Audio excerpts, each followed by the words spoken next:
Alright, so, over the last 2 weeks, I've been finishing up, this designing code, which, is replicating the Designer News application.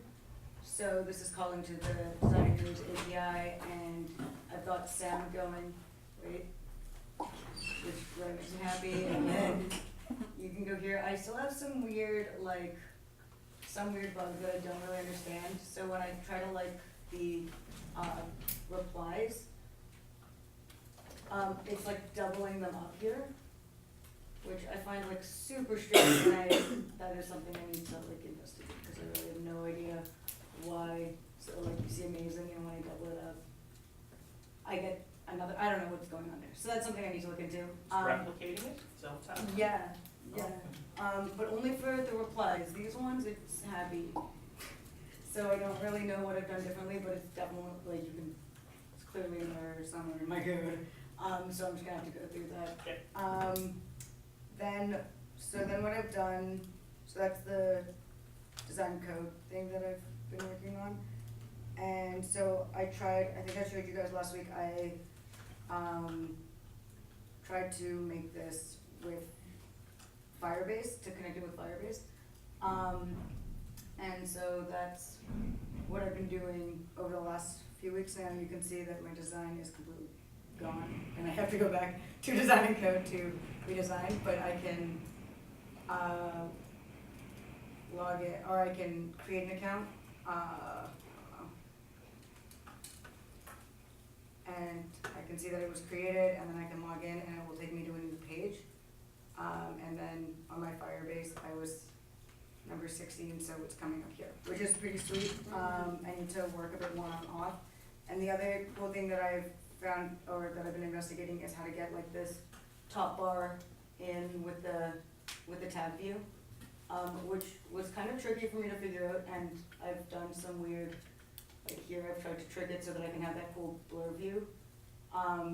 And some of it's working and some of it isn't, so I need to kind of look at the docs again, because clearly my guessing and testing is 50-50. Are you just building the tab view into, or the bottom tab view into it, or are you actually including that as So Swift? I started with a tabbed app, and then I'm adding in the navigation controller on to each page, so that I have this up here, which seems to be the best solution right now. But maybe there's a way that so I can't just drag and drop into the tab bar controller the navigation, which seems silly that I wouldn't be able to put in a header in that view, and then I have to, so this is really only 3 pages of an application, and I've got, or 2 pages after the tab view, and I've got 4 to represent that, and that seems stupid. It's an odd way of thinking about with these different navigations, definitely, the way you have to storyboard it. Yeah, so I don't know whether it's weird for Swift or just weird because this was the only solution I came up with, so I think weird for storyboard. yeah, sorry, storyboard, yeah, so I'm not sure, there's probably a better way that I need to look into. And then the other thing that I'm working on right now is, because my design was so ugly, I'm going back through parts of designing code so that I don't have this super obnoxious colors and unaligned things. So I definitely need to take some more time and put effort into thinking about the way that I want my application to look, because that is not instinctual for me. But that's pretty much it. That's been my 2 weeks. I'm hoping to finish design code tomorrow. I was hoping today, but yeah, probably more like tomorrow. And then, yeah, get started on Pinterest. Okay, so just one quick question: what are your thoughts on this process versus the hybrid process we took earlier to develop apps? So The native versus the web. yeah. Okay. So I found it easier initially to develop with Angular and Cordova. Okay.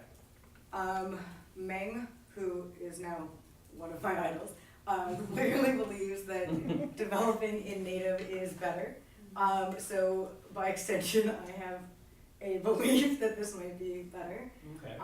But that's not really based on any experience other than that I think things can happen faster and it'll probably be a smoother experience because you're not trying to like mishmash 4 different applications together to create one. Like, Yeah. so what you're doing when you're using Cordova and Angular and all of that is like trying to get the native experience, but if you can learn the native experience, why wouldn't you just do it? Like, it's like trying to make wheels on my feet to be like a bicycle, but then if I could just own a bicycle, why wouldn't I do that? So, I think that I would. Because the bike takes up more space. So there are reasonings, and you would have, and exactly, like there are positives to using Angular and Cordova versus the native experience. So one of them might be space, or I don't know. I don't have a huge understanding of this. But like as far as I'm concerned, I would like to learn more about building in native. But Swift is still, I'm not 100% good with. I'm having problems with callbacks and stuff. So as far as easement goes, I would say like Angular Cordova. Yep. But personally, I want to learn more about building in Swift. And I like the storyboard. I like how visual it is, so that's also really nice. Yeah. Well, yeah, okay. No, either way, it'd be good to know both because like you may hit the situation where you are developing for a hybrid application. You would need to go in and look at like the native code. In that case, actually knowing how things work like under the hood Yeah. does yeah. tend to be better.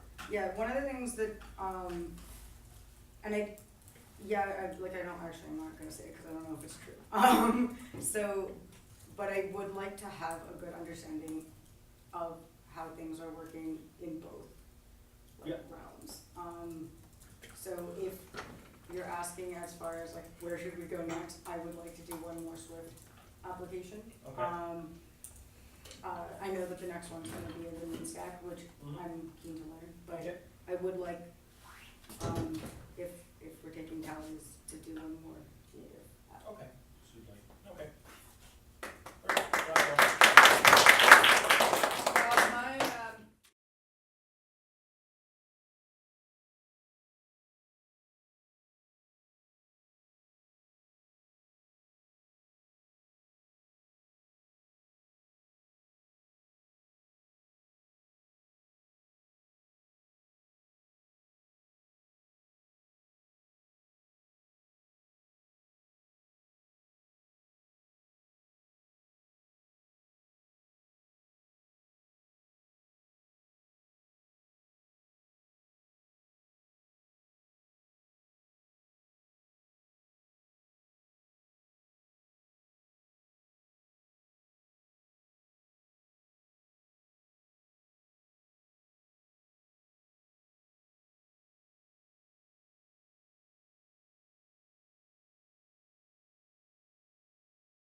You are live. So I think I got as far as most people did in design and code. Nothing really special happening on mine. I have everything working up to a certain point, buttons and stuff. So then I kind of put a keynote together of my wireframe that I was working on. I still don't know 100% design wise what I like, but I've been playing around with some different ideas. Oh, that was nice. Just some different like rating systems. And I also got an email from my mom last week, I guess, and it was a blueprint for the store they're renovating. So I was kind of confused why she sent me it, and I was scrolling through, and this was actually a design I did for her probably 2-3 weeks ago, and she actually used it in the plan, which I thought was kind of cool. Sweet. Very cool. Yeah, so that was the picture I took from and kind of changed it into that. And now we're working on like color schemes and ideas for the store. So Cool. I'm doing that. That's awesome. Amateur architect too. Throw it in there. Excellent. So with the, I'm gonna ask you the same question that I asked Carol.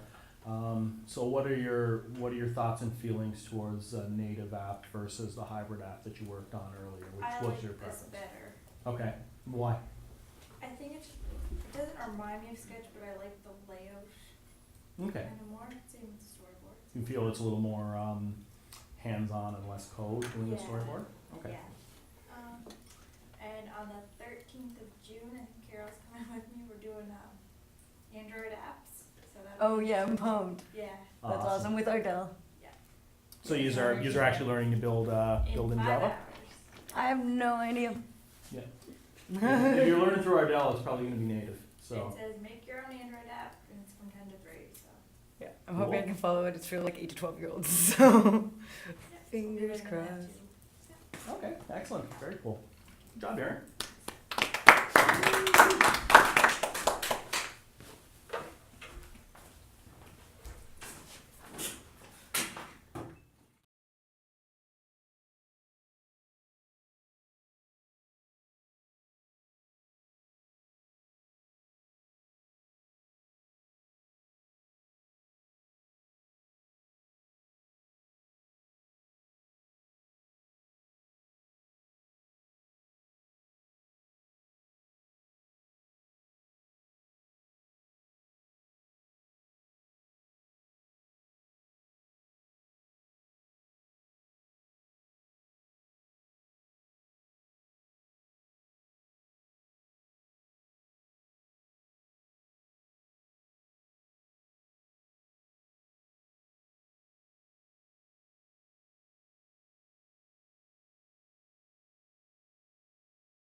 Okay. Not actually doing that. All right. You're live. Hello everyone, I'm Heather Boyles.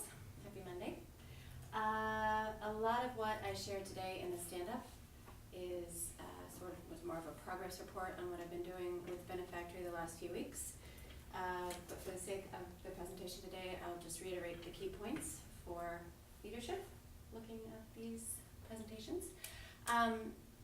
I have decided that in order to fund Benefactory and all of the things that are necessary in my personal life for the next 3 months as I go through this process, to start a microbiz called 32 Spokes, which is a bike rental shop at the Wharf. I'm meeting today with Keith McDonald of the Cape Breton Partnership, who is helping facilitate connections between me and some of the decision makers at the Wharf, and potential sponsors for the purchase of the bike equipment that's necessary to start it. So it's going to be really lean and hopefully very quick, but that would be potentially a source of revenue for me, and possibly like what Colin is doing, maybe towards the end of the season, once expenses are paid, an opportunity to segue that into a tiny source of incremental funding for Benefactory while I wait for my work visa to come through. With regards to Benefactory, the last few months, this is probably, you haven't seen anything yet because I'm still waiting to hit publish on that damn blog. There's 4 blogs I have to post today, and it describes sort of how I came upon this idea.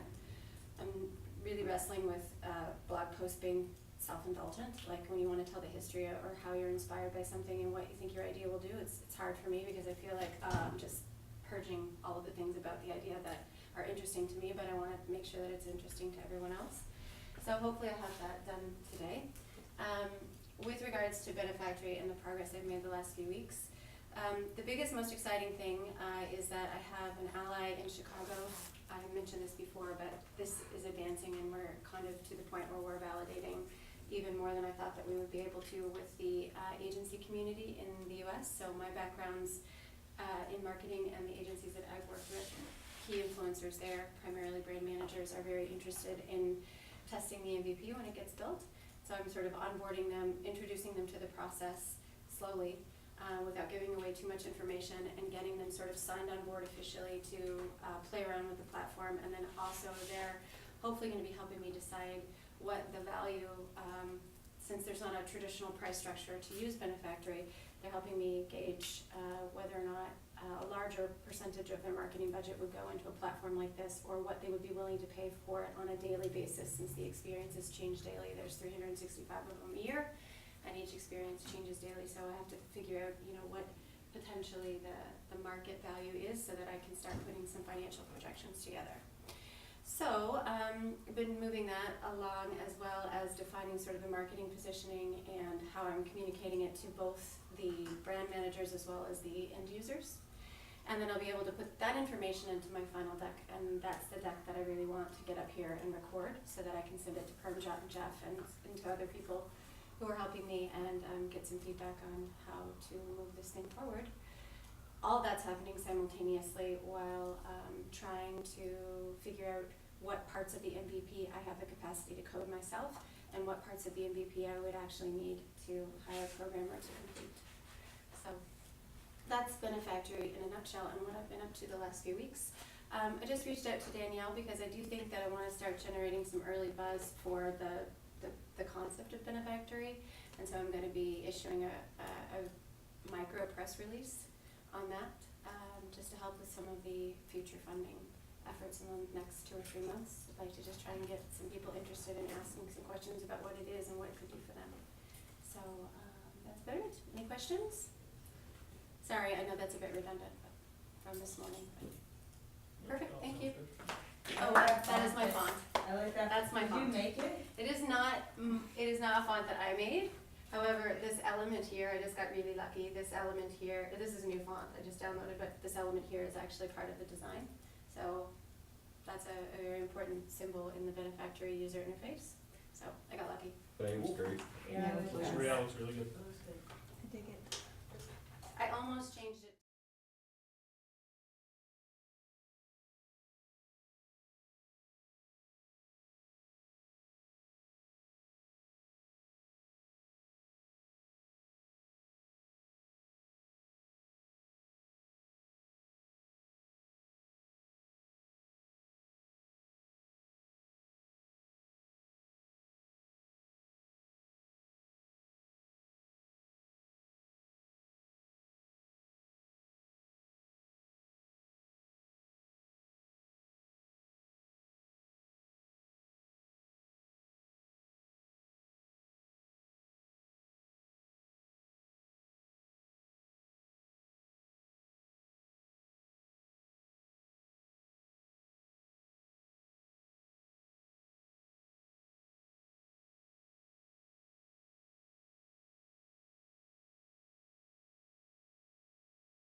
My mouse working? Good eye. Mouse. Just give me 1 sec, Sean, I'm gonna try and fix the blue there, you're very dark. Okay, so, Okay. I'm gonna pull this over here, actually. This is all built in, are we done? Are we recording? Yep. Are we alive? This is built using the same stuff as the designcode.io. And in fact, what I've been doing is following along with the design code, but using my own assets from the Use This app. And so, I I've gotten to the point of being able to add buttons and go forwards and backwards, but I haven't gotten to the sliding portion. So I mocked up the slides with buttons. So the next thing I have to do is learn how to actually do more animations than just buttons. So I've got it set up with this login capacity. And as I said, I've got three places to store things, which are the inventory, the shopping list, and the favorites. The shopping cart is not yet built. The inventory has separations between fridge, freezer, and pantry because things have different sort of times in which they last. And you can do this add to. And the add to includes a use by capacity. And you can choose to add things to the freezer, the pantry, or the shopping list. So you can add an individual item. Or if something is a regular purchase, you can have a favorites.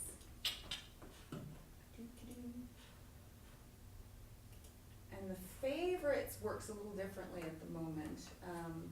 You can have a default set of capacity of information for an individual favorite. So you know that you're just generally going to use apples within a week.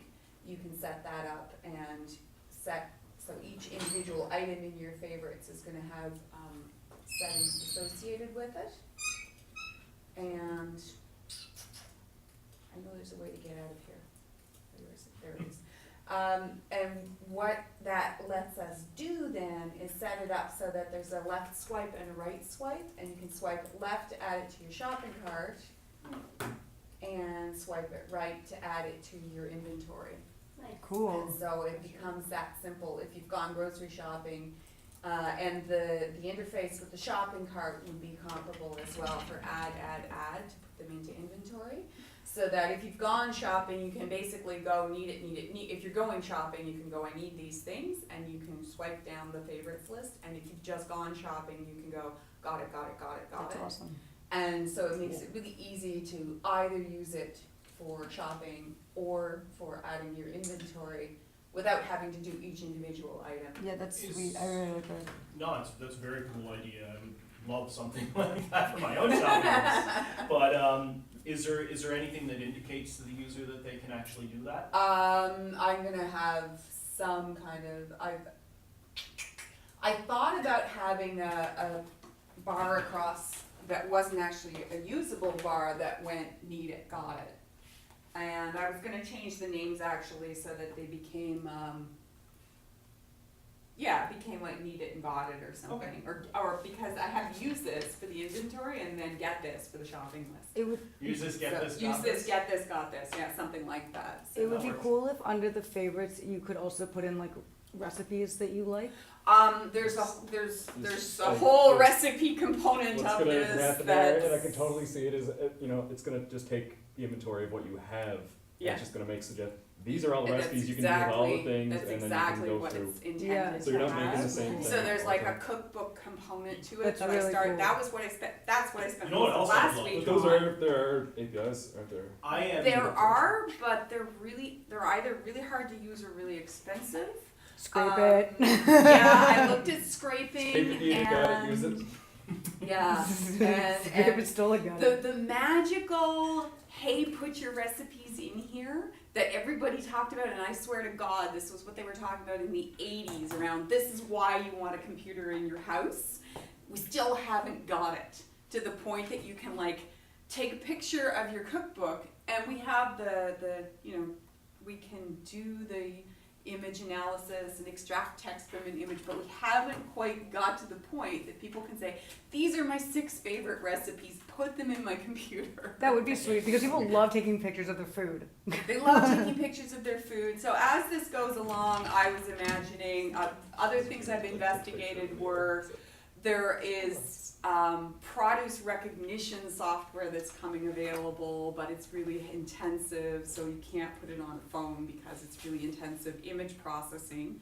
But they're using it for scanning, but it can tell like a peach from an apricot pretty consistently. I can't tell a peach from And so Well, that's upsetting to me. there's like peach, apricot, nectarine, and they've got to the point that image processing can look at photographs of these fruits from various directions and tell like peach, pretty consistently peach, nectarine, apricot, plum, and those things all look really similar. And that's being designed for checkout systems, because that way they don't have to train their Yeah, there's like The 18-digit code. numbers to code. their 18-year-olds don't have to recognize all the products Right. they've never They eaten don't have to know the before. difference between a turnip and a rutabaga. Yeah, so people like me who come to the front and they're like, what is this? Oh no, that's not bok choy, that's yu choy. Their system actually knows the answer to that question, so that you don't have to put stickers on. Why all of wouldn't it. that be able to be done on the phone? It's If Facebook it can has to recognize be my a face, call-out. like why Yeah, can't I recognize but a it's doing nectarine? that on its server. Okay. So it has to do a callback to a server, so the intensive data processing It's has to be happening done on on somewhere the else. server. I see. Okay. Talk to the guys in like New Waterford where they're doing the t-shirt. Yeah, that's recognition, basically the wound recognition. yeah, now, oh like, yeah, just it's on the exactly the press same, release it's the same, Technology. It's- technology. I see what different you're- I understand what you're implementation, talking same about. technology. Okay. It sends Um, it there, they compute it there. Could we not do that as Probably well? more than I want to really Cool. get involved Okay. with And at by this we, I mean point. That's cool though. That's super cool. So there's all kinds of possibilities, but at this point, really what I want is something to say, your salmon is going to go bad. Mix it with the green beans. So I'm working on, I was working on a cookbook last week, and I think the first iteration could say, use such and such a page in the cookbook, that the cookbook and the app are combined. And then later I can just keep the recipes in a database. That's awesome. on That's there. great. Yeah, no, like my big thing is for me, if ever I wanna cook something, I always end up going to the grocery store to get it and then getting home and realizing I forgot to You're buy missing one one ingredient. ingredient. So if you could have It's like your always the favorite cumin. things in there and just Yeah. click a button and it says you need all of this stuff.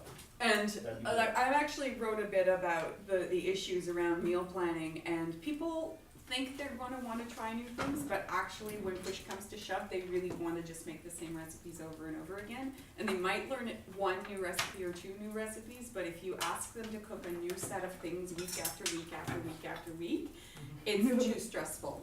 So people they think they want to learn new recipes, but they only want to learn a couple of new recipes. They don't want to learn a whole new set of recipes every week. So That's getting people to the point that they have in this system, like, I know these 10 favorite things and I know what I need for those 10 Mhm. favorite things, so there's got to be some AI learning component to it. Mhm. It doesn't really have to be an AI, it has to let them Yeah. tell it what it really wants to do with them. That's awesome. That's Yeah, super that's very cool. good. Well done, Shelby. Can we get a lot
You're live.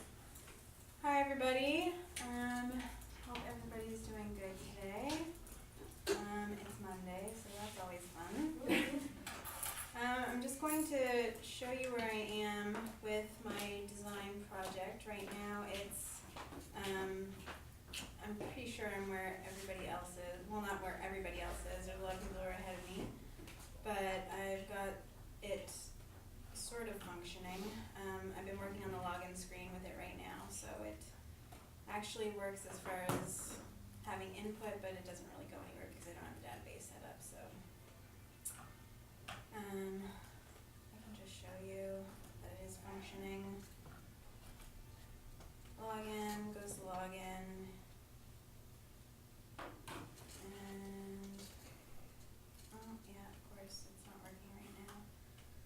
but it was 2 seconds ago, I swear. But anyway, login is supposed to be, these are supposed to be working and they're not right now, but I can show you, what I have been working on as far as the revamp, I guess, of Speakeasy.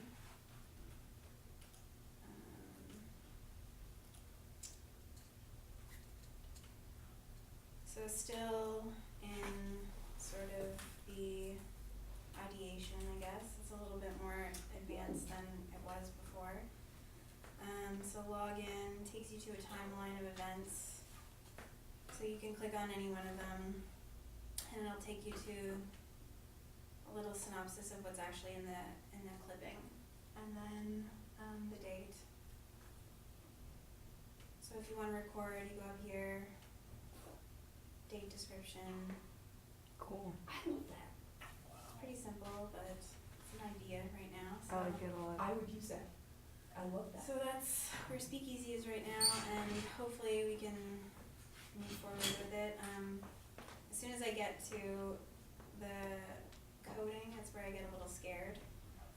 So Swift is a little intensive, but hoping to get used to it, I guess. And thanks for everybody who has patiently been helping me through this process of using Xcode because it's a bit overwhelming, but I actually really like Xcode and I like the storyboard method. It's pretty cool. I like using Sketch as well in tandem with it. I didn't realize like how easy it was. Well, I shouldn't say easy, it's not easy, easy is relative, but to actually put together a prototype for an application came together pretty quickly, so it's pretty cool. Okay, so you're gaining a relative amount of comfort with the storyboard now then. Do you prefer this method over using the using Ionic and the hybrid method? Ionic was a little, there's more to, because there was more coding with Ionic, so I guess this is, right now I'm comfortable with this because I haven't really gotten into the coding part yet, so give it time. We'll Okay. see. But hopefully I like it. Okay, and one last question, this one's in regards to Speakeasy. So you're leaving your legacy right now, you're recording everything. Are you planning on having the ability to share all or part of that with somebody? Well, I had this question asked before if I wanted it private or public, and I think for the most part, I wanted to be public and then have the option for private entries, but I don't quite know how to do that yet. Okay, because I know like one of these kind of things that people are doing these days, right, is when they have children, they're starting a Facebook page for them or something similar, and they're just recording things that, in the hopes that they can give these to their kids in time, and they can kind of get an idea of, I guess, how they felt throughout the years and their experiences and stuff. Mind you, I'm sure it's probably still in its infancy to a point where no one's actually given it to their kids just yet. Yeah. But no, I thought for purposes of something like that, like you think you could have your Speakeasy profile and then, you know, Yeah. someday you could just pass this off to a loved one, a child or something, and be like, I think that'd made be this very for cool, over the yeah. years. Even I have two friends who started, as soon as they had children, they created Gmail accounts for them. Okay. So like Brinley Dunlap, she's 3 years old, and what Jenna's been doing is sending the photos to that email address, so that when she's 18, she will have the email address with information That's very as cool. on her child doc. So it's like a virtual photo book, because she's like, I'm not running Walmart and printing them off as Yeah. much anymore. And maybe this is a platform where it's like a Sort of like a time capsule. time capsule. Yeah, almost There's like a a good podcast. way you can link that up. I mean, you could sort of build that out to be a network yourself, or you could pair it up with something like Facebook where people already have accounts. Mhm. And really, Facebook is now just like a place where people have that is your account. Right. And then now you're interacting with other apps and things like that, so you can log in through Facebook. But then you can add people in. These are the people that, you know, I eventually would wanna hear these stories. You can lock some Yeah. stories up for 5 years. You can send somebody a wish, even, like maybe it's you know, you did this really nice thing for me today, and I just wanna let you know that I still remember that. And like that's sent 5 years down the road, and they just had that. And Speakeasy would change over time, you know, like the app would keep iterating, but all that data and those connections stay still. Or even if you Somebody have- passes away, Yeah. you know, you might have a little clause in your thing, like, if I guy, you know, like, How do I say he's like, release this stuff, or like, I don't know. there's Or lots of even things if can you do. wanna track your, like, the time capsule for a child and say, Yeah, you know, today's your 15th birthday, I just wanna say I'm so proud of you, here are the things that, you know, I love, enjoy doing, and blah, blah, blah. Yeah. Then it's virtual, cause a lot of people now don't even want to track their kids on Facebook, like, they don't wanna post the pictures, but they want something virtual that's private for them. yeah, there's like a bunch of ways. Yeah. that this That's might cool. Or even work. like a timed email address release or something, right? Like, Mhm. you release this profile to this specific email address at this date, and maybe you have that email address written down for someone, so just in case something happens, right? You know that at this point, they're going to see your memories Yes. from this time. And inevitably, I can think of like 50 nefarious ways this could be used already. Well, like, But that's not like your main usership. well, I'm hoping like it keeps it like pretty like low key and like focuses on creating a legacy as opposed to like I don't think it would. infamy or something. Yeah. I'm gonna blackmail you. I at least slept with so and so, and Please you don't. know, maybe released in 5 years. Let's not do that. Yeah. It's like that song, Ils ont changé mon chanson. You know, like they have changed my song. No, I think it's Carly Simon or maybe one of the Carpenters. It's about them taking her song lyrics and construing them as something for that she didn't mean it. Good job, Emily. Good job. Yeah. How do you spell speakeasy?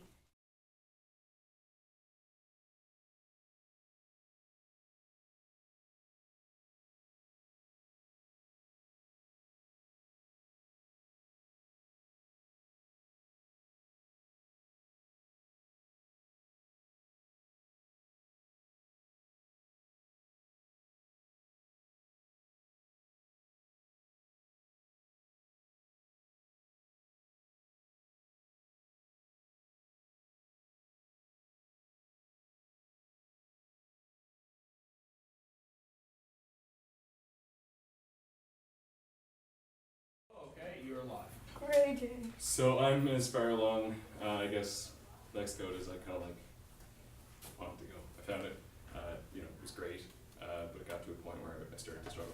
And then I had a timeline where I had to make my Grace's wedding invitations and reception invites and all that sort of stuff.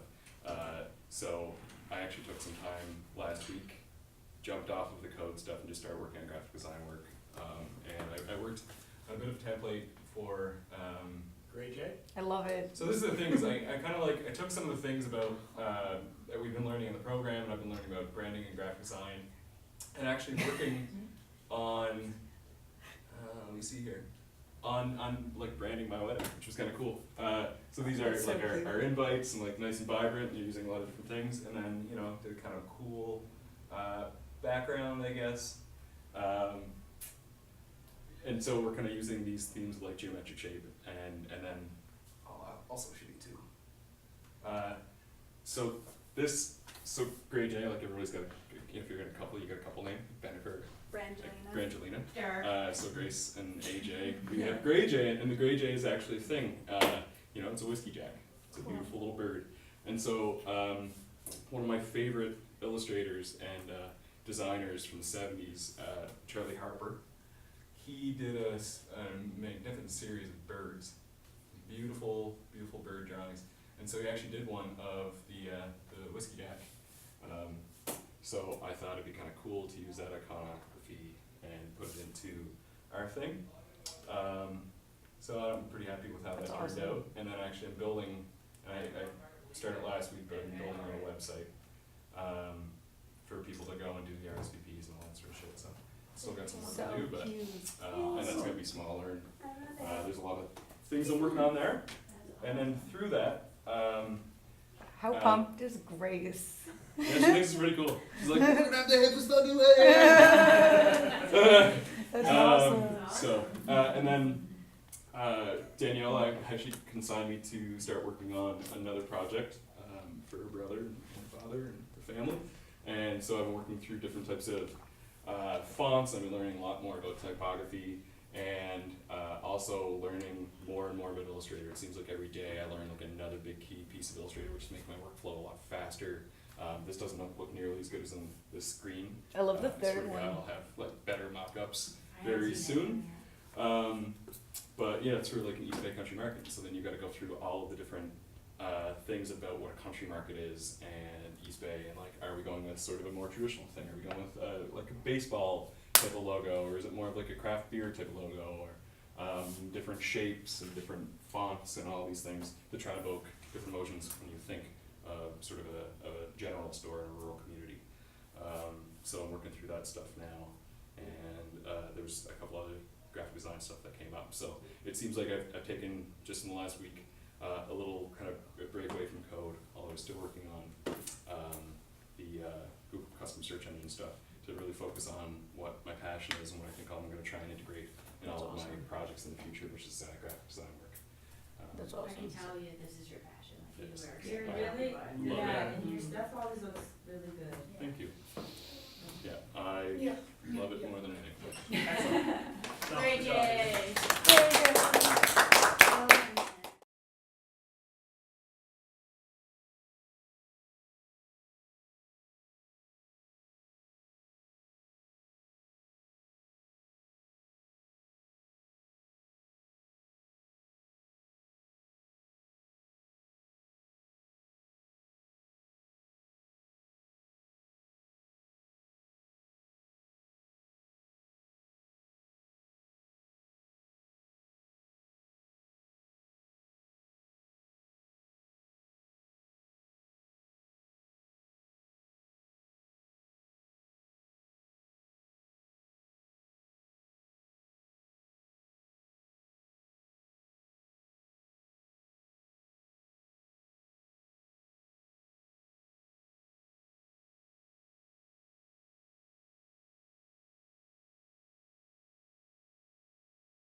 Oh, I like it, that's cute. Okay, You're so good. my app has a name now.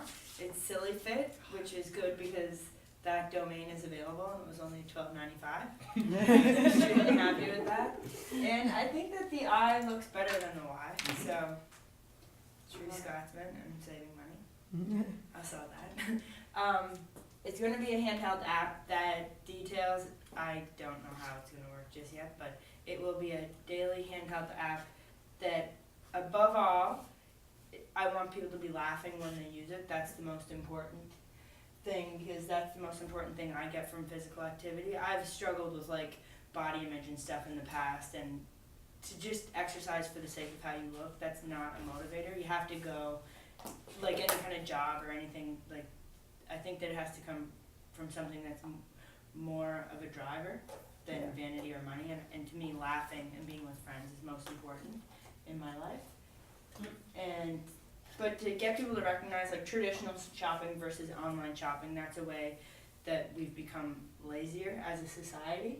So to notice like, oh, I'm window shopping and that's an active way, or sweeping the floors, like, and that I did that kind of on purpose. She's wearing high-heeled shoes because that's more of an exercise, and also kind of fun. But it technically is more of an exercise. So, and then at the bottom is this girl, and she's doing some exercises at work, and all she has is a chair. And that's all anyone really needs, is to break the stigma of feeling weird. Or like sword fighting, because after that with your friend, you would probably start to laugh. And you could probably, if it was a 10-minute challenge, you'd probably end up doing it longer than that if you were having fun. And I wanted to catch on like the ALS Ice Bucket Challenge, because that spread like wildfire. I donated money and I thought, I don't even know if that's legit, like it could have been going anywhere. But I did it because everyone was doing it and it was funny and I had a ball making the video, and I watched so many videos, so that's the direction I want it to go. And the caboteur relay, I want to talk about that because I did it on the weekend, and I thought that was also really cool because it sounds in theory like it would never work, but this was, I believe, the 26th year for it. So they take the Cabot Trail, which is over like 250 kilometers, and they break it into 17 legs. The first year they started, there were 35 teams, but now they have it at 70, and they can't have any more than that, so teams are applying. They don't you're not guaranteed a spot in this run. So I think that that's pretty cool, and you run your legs like in the nighttime, and this is one of the legs. It's called Mackenzie Mountain, and people who run that, they do it in the dark because it just falls at that time of the day. But at the end, anyone who ran that leg, everyone gets a picture of it because it's so beautiful and cool, and That's it's cool to be awesome. like, I ran that, and like 70 people ran it the other day, and I had a ball doing it. I ran a leg. I didn't even think of that because it was such a small part of the weekend, but I was so happy to be a part of it, and I just thought that that was really cool. So, Yeah, that's nice. and I think that the Cabotrel relay is really cool. And anyone who has like ideas that they think, oh, just talk to some people, because if other people support it, that's who's going to help you get the ball rolling on what you want to see done. And I was considering that too, because this is only my second year for it, and how much communicating I do through Facebook, and it's just like nothing to reach out to people through Facebook or text message. And when they started that 25 years ago, like none of that existed. So I thought that was a cool perspective too, like to imagine like delivering cash by hand, or writing a check, or calling people on the phone, and some people didn't even have call waiting, like it was probably a headache, but they pulled it off then, and it's grown since. So, Silly Fit, that's my app. I can't see if I- Love it. Good job. You'll have to wait.